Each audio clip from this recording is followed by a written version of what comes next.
100.000 petani, Iya, millennials. millennials. Orang millennials jadiin petani. Dia jadi petani. Apakah jejaknya menjadi presiden juga menjadi salah satu mimpi besar Billy? Jawabannya sulit sekali ya. Hampir 90% millennials Indonesia itu tidak pernah menginjakan kaki di bangku S1. And most of them drop out di SMP. Kalau punya masalah yang Nyanyi susah, aja ya. dia suka nyanyi-nyanyi aja. Ternyata dia sadar kalau suaranya dia tuh jauh lebih buruk dari masalahnya dia. Iya. Jadi pandangan bahwa anak perempuan nikah aja, ya kan, segala macam, gak usah sekolah tinggi-tinggi dan seterusnya. Dan memang itu menjadi masalah pelik untuk menuju kepada negara Indonesia menjadi negara inovator. Ketimpangan ini harus kita selesaikan. Gitu. Apa titik terendah yang pernah Billy rasakan dalam hidup? Titik terendah yang saya rasakan dalam hidup adalah ketika orang tua saya nggak bisa hadir ke wisuda saya di Australia karena nggak ada biaya. Oke. Padahal saya sudah janji.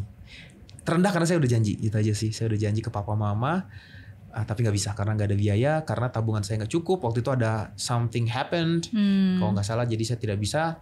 Dan akhirnya saya nyanyi lagu buat ayah aja tuh, yang terbaik dari Ada Band kan. Dan itu tuh cukup membuat terharu saya sendiri kalau saya melihat videonya sampai sekarang. Karena ya itulah, selain ya itu, bagi saya karena orang tua adalah sosok yang harus saya bahagiakan saat ini gitu.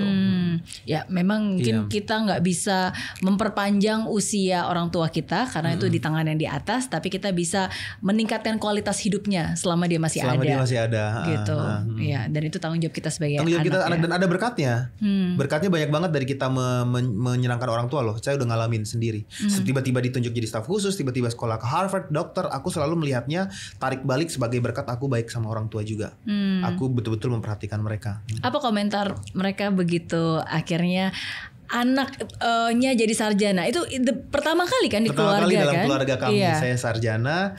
Mereka datang dan mereka excited banget di wisuda. Mereka pertama kali lihat wisuda, nggak boleh bawa kamera. Papa saya tetap jebret-jebret. Ini di ITB. Di gitu ITB ya.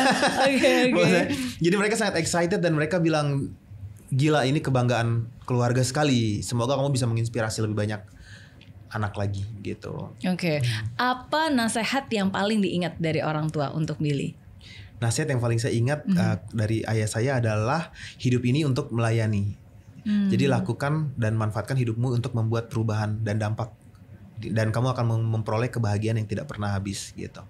Jadi karena ayah saya kan guru honor 40 tahun, dia lakukan dengan senang hati. Sampai sekarang dia juga masih ngajar di usianya menjelang 80 tahun, ya kan?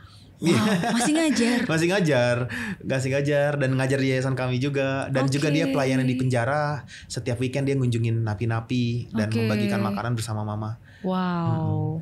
Dan mereka happy. Mereka a happy old couple.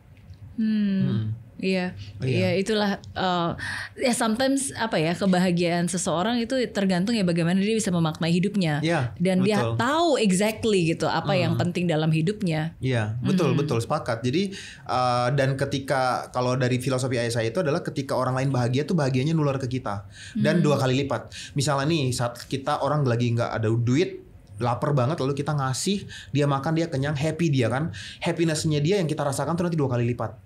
Jadi memang kebahagiaan itu nular dan stay everlasting di dalam memori kita, dalam fotografik, dalam alam amigdala. Amigdala, betul. Ya. Dalam amigdala kita, dia akan terus terngiang-ngiang dan memberikan kita kebahagiaan. Oh, aku pernah bikin hal baik gitu. Iya. Nasihat dari ibu, dari mama? Jangan menyerah. Jangan Get out. menyerah.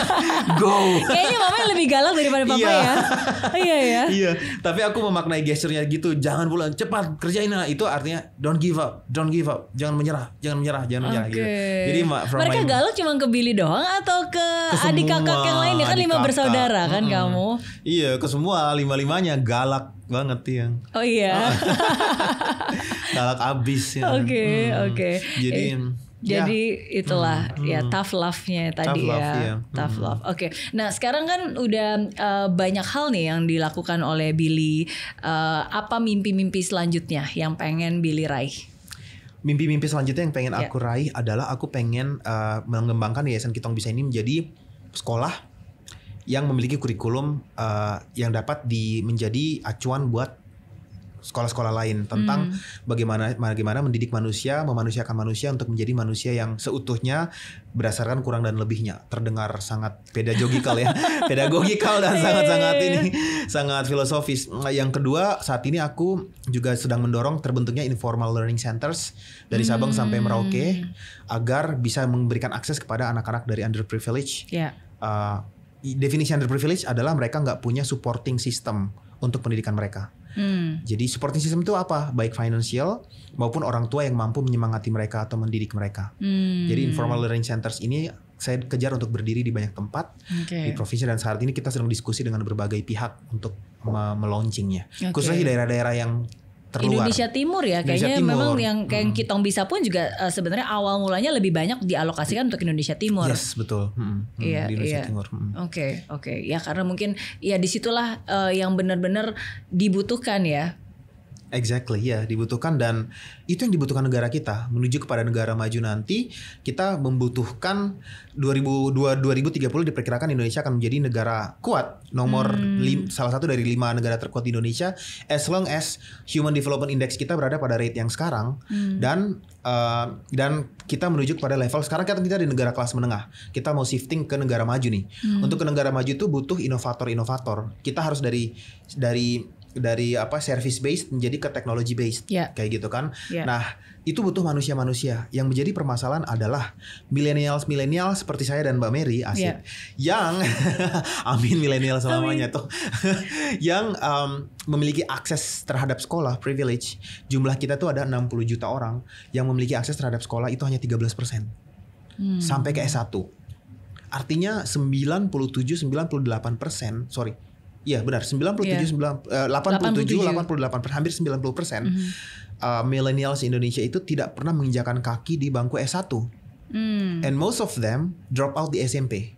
Semuanya karena underprivileged tadi. Kondisi ekonomi mungkin dan karena memang keterbatasan, dia harus membantu orang tuanya untuk bekerja, menghidupi keluarganya, menafkahi, dan mungkin ada beberapa yang perempuan juga sudah nikah, ya kan, jadi kerjanya di dapur, di sumur, di kasur. Betul ya, dan terlebih perempuan. Jadi untuk ada satu anak laki-laki yang tidak bersekolah, ada 2 anak perempuan lain yang tidak bersekolah, 1:2 kayak gitu, dengan pandangan bahwa anak perempuan nikah aja, ya kan, segala macam, nggak usah sekolah tinggi-tinggi dan seterusnya. Dan memang itu menjadi masalah pelik untuk menuju kepada negara Indonesia menjadi negara inovator. Long way to go sebelum inequalities ini, ketimpangan ini harus kita selesaikan. Nah, ketimpangan ini caranya dengan membuat informal learning centers tadi, pusat-pusat belajar informal yang memberikan akses buat mereka belajar. Iya, setuju. Karena kalau saya bisa dari semua, kalau misalnya if you're talking about SDG ya, kan there are 17 kan, ada 17 hal yang memang benar-benar menjadi fokus dunia gitu. Dari segi poverty, makanan, equal education gitu kan, gender equality gitu. Dari semuanya yang paling mendekati hati saya definitely udah pasti education. Pasti. Tadi saya masuk di depan kantor itu aja, education, learning center, camp ya kan, venture ya. Karena based on my own experience, karena menurut saya hidup saya berubah because I educate myself, bukan hanya secara formal ya, tapi karena karena saya banyak belajar tentang hidup, baik itu non formal maupun formal gitu. Karena untuk bisa sukses, untuk bisa mengubah hidup seseorang, ya we have to really educate ourselves, our mindset gitu. Dan ada banyak hal, dan menurut saya kalau bisa dimulai dari awal kan, I get to know all these things mungkin pas lagi saat kuliah kan, baru terekspos dan tahu tentang hal ini. Tapi alangkah baiknya kalau sekarang anak-anak dari SD pun udah punya growth mindset, sudah tahu character building, sudah tahu exactly how to appreciate life, being tough at the same time but not ambitious, tahu gimana caranya bisa punya ambisi tapi bisa tetap mengapresiasi apapun hasilnya gitu. And to have that balance, ya sesuatu yang kalau bisa diajarkan dari sejak dini, wow, it's going to solve a lot of future problem. Betul. Walaupun banyak yang mendebat bahwa hal itu, life learning itu bisa diajarkan secara formal, itu masih debatable. Some people believe, some scholars believe bahwa anak-anak harus mengexperience-nya Yeah. untuk baru menyadari, memahami. Exactly. Iya, Makanya my thinking, maksudnya correct me if I'm wrong. Makanya bukan hanya kontennya, tapi konteksnya. Jadi di sekolah itu bukan hanya, ya of course kurikulum matters, tapi ya how the teacher actually create that environment supaya mengkondisikan anaknya bisa mengexperience hal-hal yang tadi. Betul. Dan untuk ke situ butuh guru-guru dengan kualitas yang tinggi. And comes another problem di negara ini, yaitu quality teachers. Guru-guru berkualitas yang harus kita selesaikan juga. Tapi benar, saya setuju. Betul, Sepakat betul. sekali. Iya, banyak PR-nya. Banyak PR-nya, tapi harus diselesaikan. Tapi banyak juga kok yang mau turun tangan untuk melakukan itu semua. Ya, puji Tuhan generasi muda Indonesia saat ini membuat saya begitu optimistis bahwa negara ini akan menjadi negara hebat. Generasi muda zaman sekarang keren-keren sekali. Ketika saya berkeliling Indonesia dari Aceh, Sabang sampai Merauke, saya bertemu dengan pemimpin-pemimpin muda, young leaders, thought makers yang ada di berbagai sektor, anak-anak di daerah. Keren-keren. Talking about millennials, aku baru ingat kayaknya Billy punya program untuk membangun berapa? 100.000 petani milenial. Oh iya, benar-benar. Betul. Jadi benar ya? Iya betul. 100.000 petani milenial. Orang milenial jadiin petani. Iya, jadi petani. Jadi tahun lalu, tahun 2020 saat pandemi COVID-19, satu-satunya sektor yang bertumbuh positif hanya pertanian loh. Plus 16%. Yang lainnya semuanya negatif dan merah. Dan satu-satunya sektor yang mengalami peningkatan tenaga kerja adalah pertanian. Dan tenaga kerja yang paling banyak didominasi di pertanian itu adalah anak muda. Terjadi peningkatan anak muda. Tahu nggak kenapa? Karena mereka tadinya kerja di Jakarta, Bandung, Jogja, terus terlay off, harus pulang kampung seperti saya. Pas di kampung apa yang bisa dikerjain? Bertani, ya kan? Jadi terjadi growing numbers, jumlah incidental farming, anak-anak muda yang terpaksa harus bertani karena nggak ada pilihan lain untuk hidup. Nah mereka nggak punya skill kayak gitu. Jadi aku berpikir sama Pak Mentan, Menteri Pertanian, let's do something about it kayak gitu. Muncullah angka, yuk mereka kita kasih skill biar mereka bisa bertani dengan tepat guna dan akhirnya ketahanan pangan negara kita juga meningkat. Kayak gitu. Dan mereka stay di kampung. Dan dengan digital sekarang ada banyak muncul Tani Hub dan yang lain-lain kan. Iya. Dan negara-negara seperti Selandia Baru, Belanda itu mereka backbone ekonominya pertanian loh. Dan anak-anak mudanya loh yang bertani, pakai apps, pakai drone ya kan. Nyiram bunga pakai drone ya kan. Iya. Jadi awalnya mungkin millennials yang tadinya kerja di kota, cuma gara-gara pandemik akhirnya mereka ya udah pulang kampung. Awalnya mungkin cuma sementara ya, tapi ternyata mereka jadi tetap di sana permanently. Iya, dan mereka harus bertani, harus bercocok tanam. Seperti itu, harus melakukan, they had no options kayak gitu kan. Tapi mereka harus punya skill biar bertaninya benar, biar produktif, biar economic scale naik. Dan menurut aku it's a bad thing karena pengangguran bertambah, tapi kalau mereka terjun ke sektor pertanian, pengangguran bisa berkurang di penambahan tenaga kerja di sektor ini. Tapi yang kedua yang bikin aku happy sebagai anak kampung adalah nih anak-anak yang udah terdidik nih pulang kampung loh. Mereka bangun kampung mereka loh. Iya kan, dan kampung mereka dan kalau kampung sejahtera, negara sejahtera. Desa sejahtera, negara sejahtera gitu loh. Jadi I'm happy anak-anak milenial teman-teman aku yang balik kampung. Iya kayak gitu. Aku mungkin ntar lagi ya, masih tugas negara di sini kan. Iya. Tapi kepikiran gak sih pengen balik kampung? Pengen punya quality of life. Oh iya, kemarin aku sempat ngobrol sama Noella juga pengen banget bisa balik lagi dan membangun Papua. Iya ya. Balik kampung, maksudnya kampung apa ditanya dulu. Dia kan memang tinggal dekat Kampung Melayu kan, Kampung Melayu lagi dia. Kampung. Iya. Ya kampung ya sih, pengen bangun kampung. Saya pengen karena kita anak-anak Papua ya, anak-anak Indonesia. Kalau kita punya kesempatan untuk kembali kampung, let's go back, bangun kampung kita. Gitu. Sangat terinspirasi dengan Insinyur Soekarno, terus juga terinfluence dengan Obama. Terus tadi sangat mengidolakan Insinyur Soekarno sampai jejaknya tuh diikutin ya. Dia ngambil ke ITB, ikut ke ITB. Apakah jejaknya menjadi presiden juga menjadi salah satu mimpi besar Billy? Jawabannya sulit sekali ya. Double minority, but ya aku berharap semoga Indonesia bisa menjadi negara inklusif, di mana dari kelompok minoritas bisa menjadi pemimpin di negeri ini tentunya ya. Itu harapan semua orang dong, harapan warga negara Indonesia seperti saya. So kalau itu sudah terjadi, why not? Wow. Iya, kenapa tidak? Berawal dari halu dulu. Halu dulu. Tapi halu yang positif ya itu visualisasi dan afirmasi. Iya, afirmasi benar sekali. Harapan untuk Indonesia juga, ya kan? kan berbahagialah orang yang belum melihat tapi dia percaya. Iya, betul. Karena dengan dia percaya dia akan melihat. Dia akan lihat ya.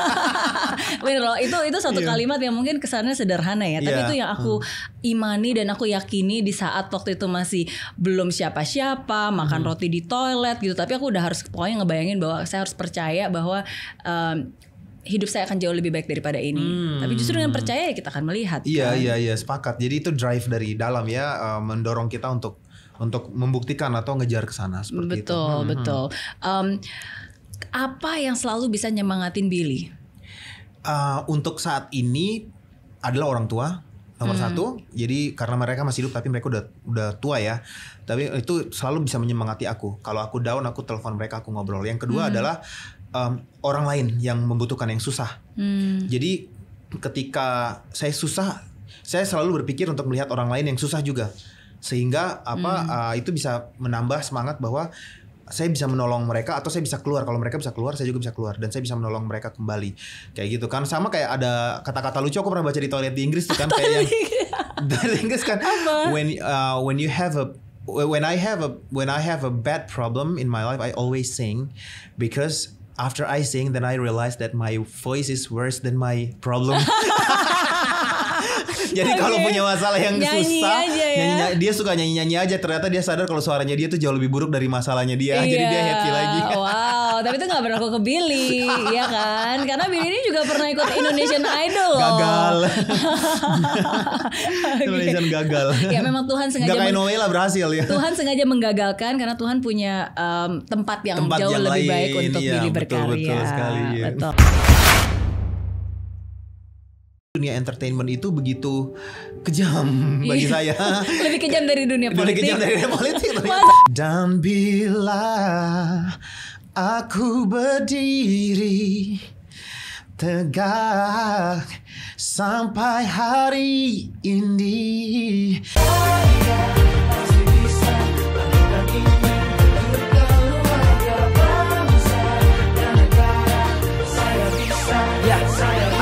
laksana bumi tanpa hujan, hidup tanpa tujuan, kering dan mati tanpa hijaunya tumbuhan. Demikian kalau mimpi tak kunjung terjadi.